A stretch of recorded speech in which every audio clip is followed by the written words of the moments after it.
So first, I'm just going to have you introduce yourself and your creative career.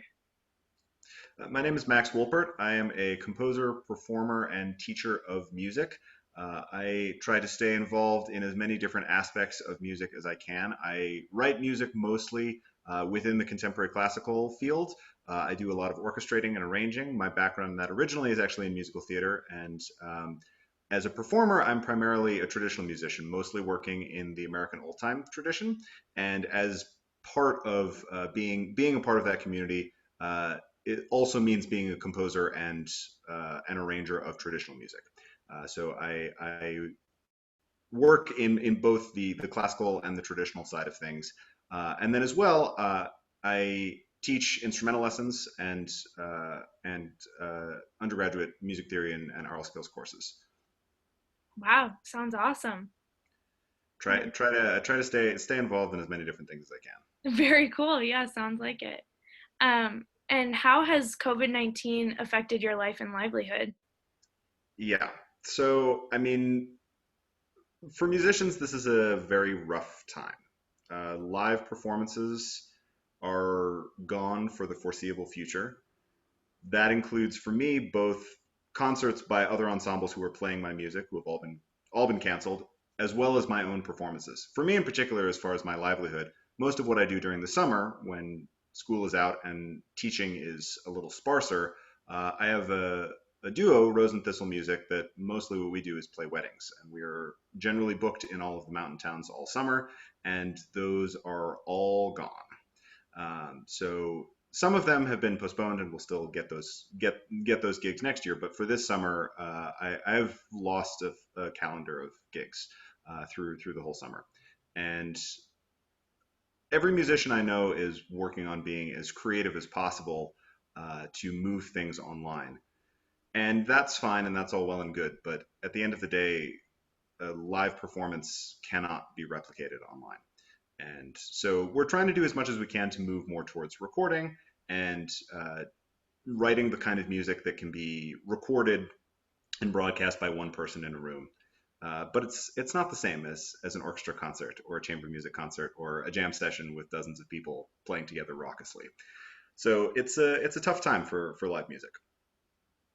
Yeah, I can't even imagine, especially, I don't know, as a performer, I feel like it's so important to feed off of the crowd and get feedback and just can't have Absolutely, that same sort of absolutely. feeling online.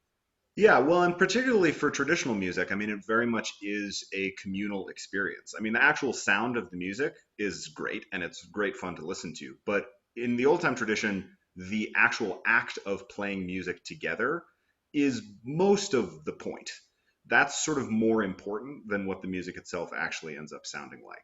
The idea of everybody sitting around and playing music together, that's the style, that's the tradition, that's sort of what we're after. And so, yeah, I mean, you can have a bunch of people in rooms on their own playing tunes and sending it around to each other, and that's great. And that's one of the things that I hope to be able to do with this project. But it's not the same. Yeah, for sure. It's got to be tough. Um, so you've obviously been awarded a COVID-19 work project stipend. Would you mind just briefly telling me a little bit about your project and how it promotes connectivity in your neighborhood? Yeah, absolutely. So what I'm working on is writing a book of fiddle tunes. In mostly in the old time style, but in using a variety of musical traditions. The idea behind this project is to create a shared repertoire that can be accessible by people of various ages and various instruments. One of the things that I noticed with my own students for this is that even if they're working out of similar method books, and even if they're working on the same pieces, if they play different instruments, they can't actually play together because method books print those pieces in different keys, so they don't actually work when they're played at the same time. And one of the things that I was working with a lot of my students, particularly the ones that are in this area and in my neighborhood, I work with different siblings in the same household. And these are people who are actually there together at a time when everyone's isolated, all of their school orchestra concerts are canceled. They can't play with any of their other colleagues. They're in a house with other musicians and they can't play with them either. And so a lot of what we're wanting to do with this is obviously there already is a massive shared repertoire in the old time tradition, in the Celtic tradition, in the bluegrass tradition. All of these different styles have huge amounts of music. But what I'm wanting to do with this is making sure that I can write a variety of tunes that are accessible to various levels, to people who are interested and whose backgrounds may be in all different styles, including people who I'm working with on the classical side of things who maybe don't play traditional music at all.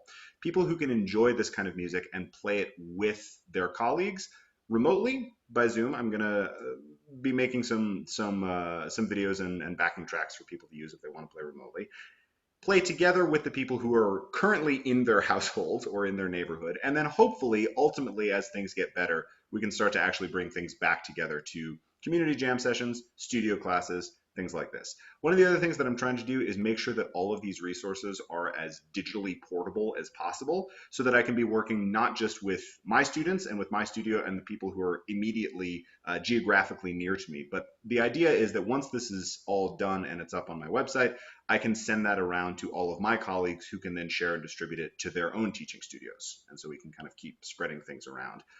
And one of the things about this that is kind of exciting, for all that it's not ideal to be collaborating solely via the internet these days, it's also really exciting to get the opportunity and to have the incentive to collaborate with people who are physically farther away.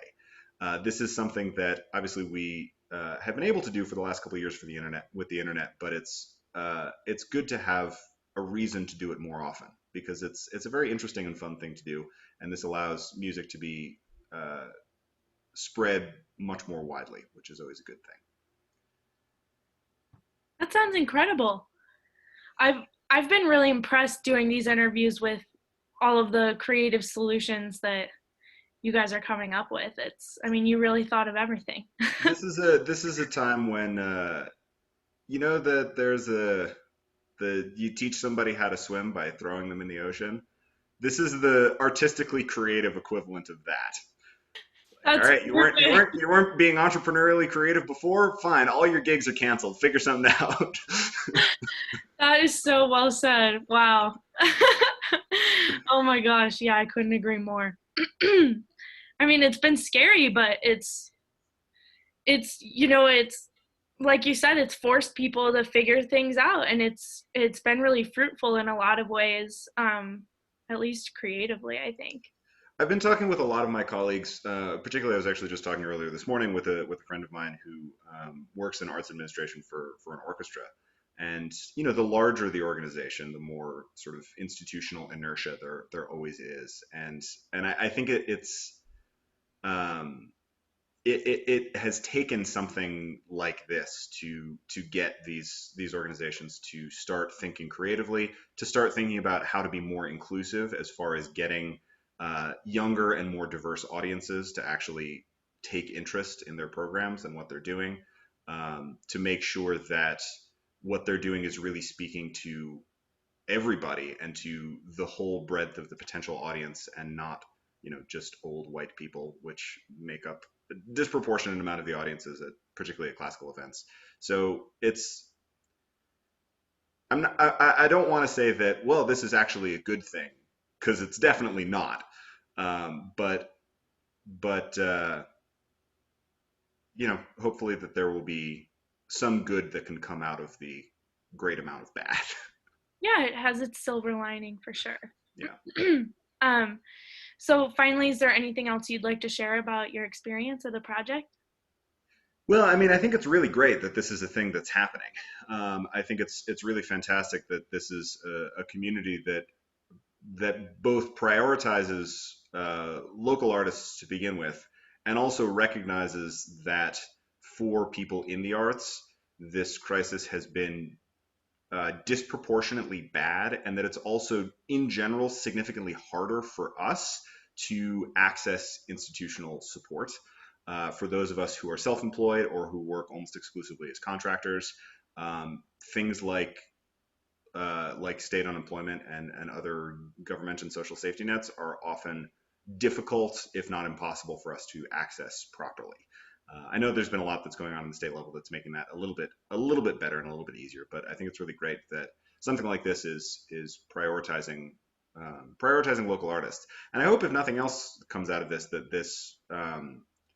that this kind of thing encourages everybody who consumes and benefits from one of these projects to continue to get to know and to support their local artists. Um, it's like produce. If you get art that's close to your home, it's always tastier. It's always a little better. That's amazing. I love that.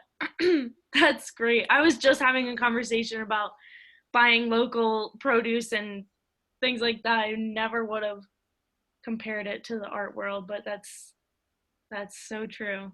It's great fun to get to sort of talk with your local artist about what they're up to. It's amazing. I love it so much.